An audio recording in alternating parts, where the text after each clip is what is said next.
Hello, welcome to Balaji education point. मैं आप सबका बालाजी एजुकेशन पॉइंट के यूट्यूब चैनल पे स्वागत करता हूं। बेसिकली गाइस, आज का जो वीडियो रहेगा वो वीडियो रहेगा 27 जुलाई के दिल्ली करंट अफेयर के ऊपर। अगर आप किसी भी ऐसे एग्जाम की तैयारी कर रहे हैं जैसे SSC, bank, railway, state PCS, UGC net, CLAT या अदर एग्जाम जिसमें करंट अफेयर पूछा जाता है, तो ये वीडियो आपके लिए काफी हेल्पफुल रहेगा। जैसा कि आप लोगों को पता है, हमारा दिल्ली करंट अफेयर का जो वीडियो होता है वो 4 सोर्स से ली गई इंफॉर्मेशन पे डिपेंड करता है। द हिंदू के ऊपर, लाइव मिंट के ऊपर, इंडियन एक्सप्रेस के ऊपर और पीआईबी यानी कि प्रेस इंफॉर्मेशन ब्यूरो के ऊपर। Hello, this lecture is presented by me, my name is Jatin Singla. अगर इस लेक्चर के रिगार्डिंग आपका कोई डाउट है तो आप मुझे मेल कर सकते हैं। मेरा मेल एड्रेस है jatinsinglajain@gmail.com। फेसबुक के ऊपर आप मेरा पेज फॉलो कर सकते हैं, जतिन सिंगला स्टडी। इंस्टाग्राम के ऊपर मुझे डायरेक्ट मैसेज करने के लिए आपको लिंक ढूंढना होगा, जतिन सिंगला 10103। इस वीडियो का जो पीडीएफ है वो मैं अपने Telegram channel @Balaji education point के ऊपर शेयर करूंगा, तो कृपया टेलीग्राम चैनल जरूर ज्वाइन करिएगा। और बहुत सारी अपकमिंग एग्जाम की जो न्यूज होती है, मॉक टेस्ट होते हैं, पीडीएफ होते हैं, वो आपको इसी चैनल के थ्रू मिलेंगे। ओके, आगे बढ़ते हैं, लेते हैं आज की पहली न्यूज। देखिए, आज की पहली न्यूज जो है वो स्पोर्ट्स से ली गई है। खेलो इंडिया यूथ गेम, ये एक तरीके की गेम्स करवाई जाती है by the ministry of sports, that is called Khelo India youth games. 2021 के अंदर खेलो इंडिया यूथ गेम्स को हरियाणा होस्ट करेगा, यानी कि ये हरियाणा में होंगी और ये हरियाणा के शहर डिस्ट्रिक्ट पंचकुला के अंदर होंगी। ये बात आपको याद रखनी है, ठीक है। यहां पर आप देख सकते हैं, ये हरियाणा के सीएम का ट्वीट है। खेलों के महाकुंभ खेलो इंडिया की मेजबानी करने के लिए हरियाणा का चयन करने हेतु मैं युवा मामले और खेल राज्य मंत्री किरण रिजिजू का हृदय से आभार व्यक्त करता हूं, मुख्यमंत्री मनोहर लाल खट्टर। तो आपको क्वेश्चन क्या बनेगा कि 2021 के अंदर खेलो इंडिया यूथ गेम्स जो है इसको कौन सी स्टेट होस्ट कर रही है? ये कर रही है हरियाणा। और हरियाणा के किस डिस्ट्रिक्ट में हो रहा है? तो ये हो रहा है पंचकुला के अंदर। क्लियर? ये खेलो इंडिया यूथ गेम्स का 4th एडिशन है, ये आपको याद रखना है, ठीक है। 3rd एडिशन खेलो इंडिया यूथ गेम्स का जो 3rd एडिशन था, यानी कि 2020 का, वो हुआ था असम गुवाहाटी के अंदर। ये याद रखिए, असम गुवाहाटी के अंदर। खेलो इंडिया यूथ गेम्स जो है 2018 में भारत में खेलों को बढ़ोतरी देने के लिए, खेलों को प्रमोशन देने के लिए यूथ के अंदर 2018 के अंदर शुरू करी गई थी। क्लियर? तो पहली बार हुई 2018 में, दूसरी बार 2019 में, तीसरी बार हुई 2020 में और 4th एडिशन होगा 2021 के अंदर। ओके, 2020 में ये हुई थी फेब के महीने में लगभग, और ये हुई थी असम गुवाहाटी में। 2021 में कहा होंगी? हरियाणा के पंचकुला में। क्लियर होगी बात? नेक्स्ट, इसके अलावा आप और क्या क्या याद रखेंगे? देखिए, खेलो इंडिया की जो पिछली 2 बार की सीरीज है, यानी कि 2019 और 2020, इसके अंदर महाराष्ट्र स्टेट नंबर 1 पे रही है दोनों के अंदर, हरियाणा नंबर 2 पे रही है दोनों बार की गेम्स के अंदर, और 3rd नंबर पे रहा है दिल्ली दोनों बार की गेम्स के अंदर। जो सबसे पहले खेलो इंडिया का एडिशन था 2018, उसमें हरियाणा नंबर ऑफ मेडल की टैली में नंबर 1 पे था। Okay, clear? तो क्वेश्चन क्या आएगा कि खेलो इंडिया यूथ गेम 2020 में कहां हुई थी? ये हुई थी असम गुवाहाटी के अंदर। 2021 में कहां होंगी? तो ये होंगी हरियाणा के पंचकुला के अंदर। इसे भारत के स्पोर्ट्स मिनिस्ट्री के द्वारा union ministry of sports and youth affair के द्वारा कंडक्ट करवाया जाता है विद हेल्प ऑफ SAI, यानी कि स्पोर्ट्स अथॉरिटी ऑफ इंडिया के द्वारा। कुछ एक्स्ट्रा बातें मैं आपको बताता हूं, जरा उसको जरूर नोट करिएगा। खेलो इंडिया यूथ गेम्स जो है 2 तरीके के यूथ के लिए होता है, under the age of 17 year and under the age of 21 year. Okay, 17 साल और 21 साल, इससे बड़ी एज के लड़के इस गेम में आप भाग नहीं ले सकते, बच्चे भाग नहीं ले सकते। क्लियर? ये बेसिकली स्कूल लेवल पे प्लस कॉलेज लेवल पे यूथ के अंदर स्पोर्ट्स को प्रमोशन देने के लिए चलाया गया था 2018 के अंदर। ओके होगी बात। इसके अलावा आपको याद रखना है कि खेलो इंडिया यूथ गेम्स के तहत जो टॉप 1000 एथलीट होंगे उनको एनुअली 5 लाख रुपए का स्कॉलरशिप दिया जाता है, वो भी लगातार 8 साल के लिए, ताकि वो नेशनल लेवल से अपने आप को इंटरनेशनल लेवल तक लेके जा सके। क्लियर। जो पहले 1000 बेस्ट एथलीट होते हैं अलग अलग स्पोर्ट्स के अंदर, उसमें हर एक एथलीट को 5 लाख रुपए एनुअल जो है स्कॉलरशिप दी जाती है, और ये स्कॉलरशिप लगभग 8 साल के लिए कंटिन्यू रहती है। ये बात भी याद रखिएगा। क्लियर होगी।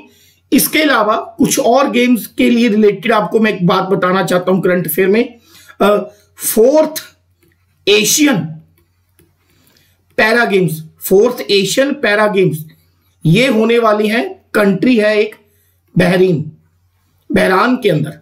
क्वेश्चन आएगा 4th एशियन पैरा गेम्स कहां पर होने वाली है? ये होने वाली है बहरान के अंदर। क्लियर। और एक बात, हरियाणा के अंदर होने वाली 2021 की जो खेलो इंडिया यूथ गेम्स है, ये टोक्यो ओलंपिक्स, आपको मैंने पिछली वीडियो में बताया था कि पहले टोक्यो ओलंपिक्स जो था 2020 में होना था, लेकिन कोविड-19 की वजह से 2021 में शिफ्ट कर दिया गया। तो टोक्यो ओलंपिक्स जब 2021 में होगा, उसके बाद खेलो इंडिया यूथ गेम्स होगा। साथ में यह भी अनाउंसमेंट किया गया है। ओके होगी बात। खेलो India youth games Tokyo Olympics 2021 के जस्ट बाद कंडक्ट किया जाएगा।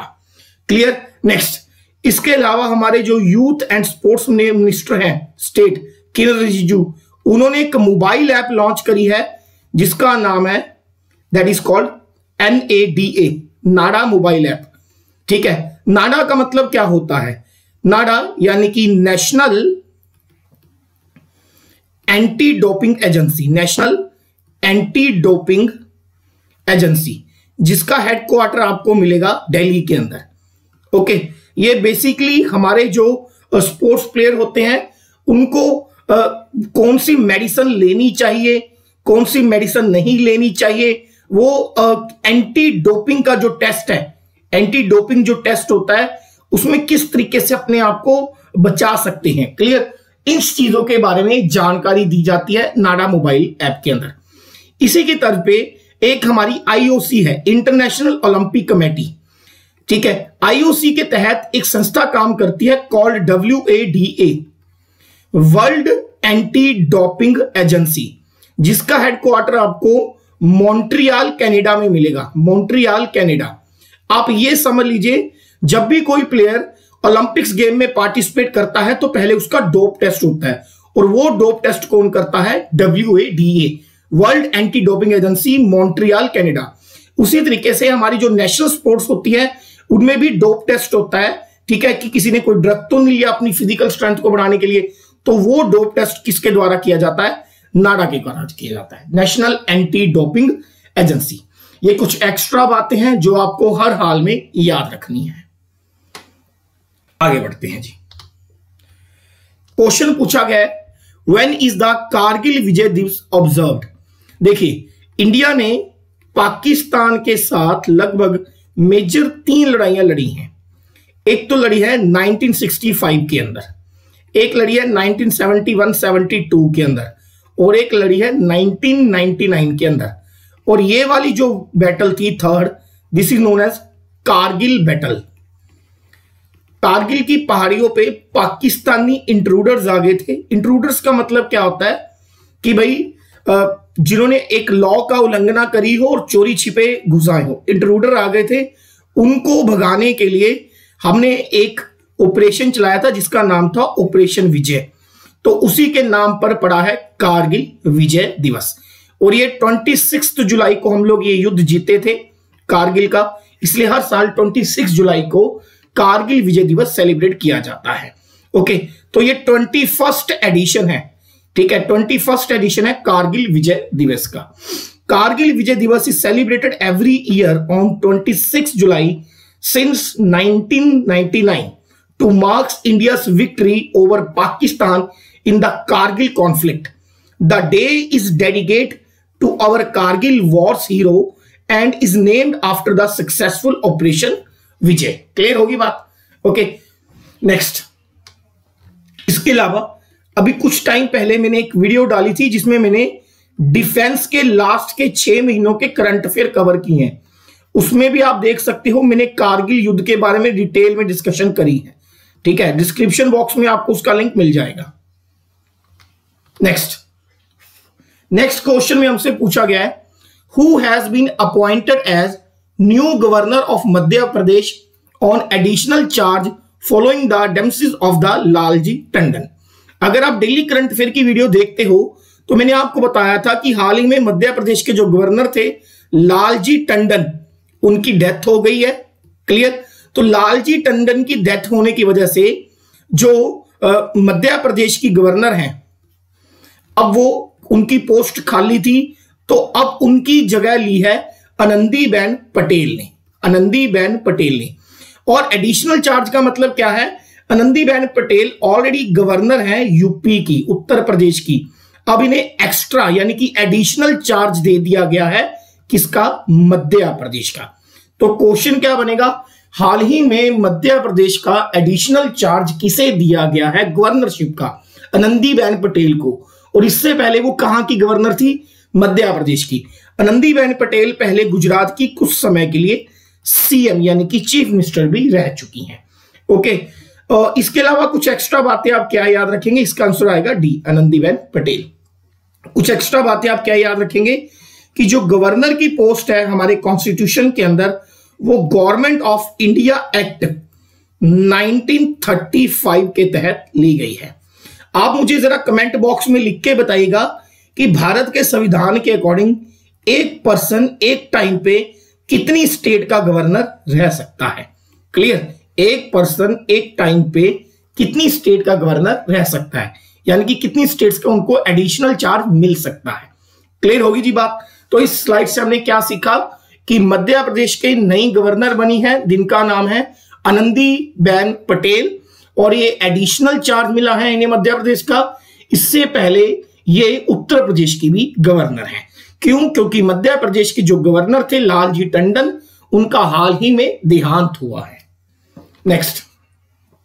ओके, देखिए जी, इस क्वेश्चन में पूछा गया है, what is the rank of India among the top 10 global countries that have gained the forest area in the last decade according to the forest resource assessment 2020 report of FAO। देखिए, united nation के बारे में आपने सुना होगा। United nation के under एक संस्था काम करती है, that is called FAO, food and agriculture organisation. FAO ने एक रिपोर्ट पब्लिश करी है जिस रिपोर्ट का नाम है forest resource assessment report. Forest resource assessment report. ये रिपोर्ट क्या बताती है? ये रिपोर्ट बताती है कि लास्ट डेकेड के अंदर, लास्ट डेकेड यानी कि पिछले 10 सालों के अंदर, किस कंट्री ने फॉरेस्ट एरिया में सबसे ज्यादा गेन किया है, यानी कि पिछले 10 सालों में किस कंट्री में सबसे ज्यादा फॉरेस्ट एरिया इंक्रीज हुआ है। और इस रिपोर्ट के अंदर जो टॉप 10 कंट्रीज हैं जिन्होंने सबसे ज्यादा पिछले 10 साल में फॉरेस्ट एरिया में इंक्रीज हुआ है, उसमें भारत का रैंक आया है 3rd। ये आपको याद रखना है। Very very important question, very very important question. तो इसका आंसर आएगा B, 3rd। Clear? India has been ranked 3rd among the top 10 countries that have gained the forest area in last decade, यानी कि 2010 से 2020, as per the latest global forest resource assessment released by the United Nations Food and Agriculture Organization। FRA यानी कि Forest Resource Assessment is a comprehensive assessment brought out by the FAO।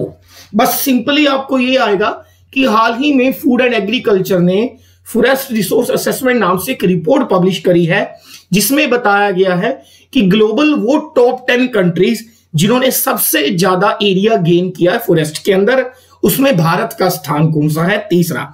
आप जरा मुझे comment box में लिख के बताइए कि किस कंट्री का रैंक 1 और रैंक 2 है।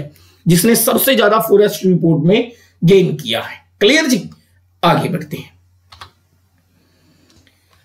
ये इंपॉर्टेंट है, इसके साथ मैं बहुत सारा स्टैटिक डाटा भी बताऊंगा।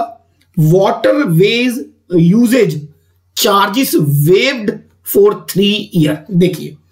देखिए जैसे कि आप हाईवे पे जाते हो तो बहुत बार आपको टोल देना पड़ता है। क्लियर, उसी तरीके से हमारे वाटरवेज होते हैं, यानी कि जल मार्ग जिसको बोलते हैं, ठीक है, जल मार्ग होते हैं। तो इन जल मार्ग के ऊपर जब हमारे बड़े बड़े शिपिंग जहाज, समुद्री जहाज, ठीक है, बोट्स वगैरह जाती हैं, तो उन्हें भी वाटरवेज इस्तेमाल करने का चार्जेस देना पड़ता है। क्लियर, लेकिन अब ये चार्जेस 3 साल के लिए पूरे भारत में वेव्ड ऑफ कर दिया गया है। वेव्ड ऑफ यानी कि 3 साल के लिए जितने भी जल मार्ग है उन्हें बिल्कुल फ्री ऑफ कॉस्ट कर दिया गया है। और यह किया गया है by the ministry of shipping, के द्वारा। क्लियर, क्यों किया गया है? एक तो पहले बात ये याद रखनी है कि जो वाटरवेज हैं ये सबसे ज्यादा सप्लीमेंट्री, चीप, इको फ्रेंडली होते हैं। मोड ऑफ ट्रांसपोर्ट के बहुत सारे तरीके हैं, जैसे आपके पास हाईवे हुआ, रेलवे हुआ, एयरपोर्ट हुआ, ठीक है, हवाई मार्ग हुआ, लेकिन उसमें जो सबसे सस्ता और सबसे ज्यादा इको फ्रेंडली है वो है वाटरवेज। इंडिया में इस समय वाटरवेज की हालत कुछ ज्यादा अच्छी नहीं है, बहुत छोटे स्तर पर इसका इस्तेमाल होता है। तो इस लेवल को ज्यादा करने के लिए कि ज्यादा बड़े लेवल पे वाटरवेज का इस्तेमाल हो, 3 साल के लिए गवर्नमेंट ने जो वाटरवेज यूजेज पे चार्ज लगता था उसे वेव्ड ऑफ कर दिया, ताकि वाटरवेज जल मार्ग का यूजेज ज्यादा हो और ज्यादा से ज्यादा हमारा इको फ्रेंडली ट्रांसपोर्ट इस्तेमाल हो सके। क्लियर, आगे देखते हैं। The inland waterways authority of India operating under the ministry of shipping, there are 14,500 kilometre navigable waterways in India. India में लगभग 14,500 किलोमीटर का जल मार्ग यानी कि इनलैंड वाटरवे पाया जाता है। It includes canals, reverse, backwaters and creeks. The national waterway act 2016, और ये जल मार्ग भारत के नेशनल वाटरवे एक्ट 2016 के तहत काम करते हैं। देखिए, एक डाटा दिया गया है जिसमें यह बताया गया कि भारत जो है अपने टोटल ट्रांसपोर्ट का, टोटल अपनी जो है ट्रैफिक का सिर्फ 0.5% ही वाटरवेज के थ्रू हैंडल कर पाता है। क्लियर, लेकिन अगर आप देखें अदर कंट्रीज में, यूएसए अपने टोटल ट्रांसपोर्ट का जितना भी ट्रैफिक है उसमें से लगभग 8% वाटरवे के थ्रू कवर करता है। चाइना लगभग 8.7% के करीब कवर करता है। और नंबर 1 पे है नीदरलैंड अपने टोटल ट्रांसपोर्ट के लिए, ट्रैफिक के लिए 42% तक वाटरवे का इस्तेमाल करता है। और भारत में ये सिर्फ कितना है? 0.5% है। तो इसको बढ़ावा देने के लिए, वाटरवेज को बढ़ावा देने के लिए यह कदम उठाया गया है। क्लियर, तो क्वेश्चन क्या आएगा? हाल ही में किस मिनिस्ट्री के द्वारा वाटरवे के यूजेज चार्जेस को 3 साल के लिए वेव्ड ऑफ कर दिया गया है? By the ministry of shipping के द्वारा। नेक्स्ट, अब कुछ आपको स्टैटिक जी के मैं बता देता हूं। देखिए, water transport in India most efficient, least costly and environment friendly है, याद रखिएगा। ठीक है, सबसे एफिशिएंट है, सबसे सस्ता भी है और इन्वायरमेंट फ्रेंडली भी है। Total length of navigable waterways in India लगभग 14,500 किलोमीटर है, जैसा कि मैंने आपको बताया। Government of India has recognised it as national waterways, राष्ट्रीय जल मार्ग, इन्हें नाम दिया जाता है NWH। जैसे अगर आप कोई हाईवे पे जा रहे हो तो उसमें नाम दिया जाता है NH, national highway, state highway, district highway. Clear, वैसे इनको नाम दिया जाता है NWH, नेशनल वाटर हाईवेज। लगभग भारत पे 6 बड़े नेशनल वाटर हाईवेज हैं। आपको क्वेश्चन क्या आएगा? आपको क्वेश्चन आएगा कि हमारा जो NW1 है, नेशनल वाटरवे 1 है, ये किस रिवर के ऊपर बना हुआ है, ये कहां से लेकर कहां तक जाता है और इसकी टोटल लेंथ क्या है। हमारा जो पहला नेशनल वाटरवे 1 है, हमारा जो सबसे पहला नेशनल वाटरवे 1 है, ये गंगा रिवर के ऊपर बना हुआ है। इसकी लेंथ जो है लगभग 1620 किलोमीटर है। ठीक है, और ये हल्दिया टू इलाहाबाद में जाता है, हल्दिया टू इलाहाबाद चलता है और इंडिया का लॉन्गेस्ट वाटरवे है ये, सुपर इंपॉर्टेंट है। टोटल 6 है, उनमें NW1 जो है गंगा पे है, टोटल लेंथ है 1620 किलोमीटर। NW2 आप देख सकते हैं ब्रह्मपुत्रा के ऊपर है, ये डुबरी टू सदैया के अंदर चलता है और 891 किलोमीटर की इसकी लेंथ है। कौन कौन सी स्टेट कवर करता है? Assam, West Bengal, Arunachal Pradesh and Meghalaya. Clear होगी जी बात। नेक्स्ट अगला चलते हैं। NW3 ये भारत के वेस्ट कोस्ट कैनाल के ऊपर, ये वेस्ट कोस्ट कैनाल के ऊपर बना हुआ है। क्लियर, इसकी टोटल लेंथ है 205 किलोमीटर। नेक्स्ट NW4 गोदावरी और कृष्णा नदी के ऊपर बना हुआ है, टोटल लेंथ है 1078 किलोमीटर। NW5 जो है ब्राह्मणी नदी के डेल्टा के ऊपर बना हुआ है और NW6 जो है ये बैराक नदी के ऊपर बना हुआ है, लखीमपुर टू बंगा और 121 किलोमीटर का है। बेसिकली आपको क्या याद रखना है कि जो नेशनल वाटरवेज है सबसे चीप होते हैं, इको फ्रेंडली होते हैं। मेजर तौर पर जो सबसे बड़ा नेशनल वाटरवे है वो गंगा रिवर के ऊपर बना हुआ है, जो हल्दिया टू इलाहाबाद चलता है। क्लियर, ओके है, यानी कि यूपी और वेस्ट बंगाल के बीच में चलता है, 1620 किलोमीटर। NW2 ब्रह्मपुत्रा नदी के ऊपर बना हुआ है, डुबरी टू सदैया के ऊपर चलता है, ठीक है, असम और मेघालय के बीच में। एक चीज मैं आपको और बता दूं कि अगर आप ज्योग्राफी आपने पढ़ी है तो जहां पर गंगा प्लस ब्रह्मपुत्रा, यहां पर देखिएगा गंगा प्लस ब्रह्मपुत्रा आपस में मिलती हैं, वहां बनता है दुनिया का सबसे बड़ा डेल्टा कॉल्ड सुंदरबन डेल्टा।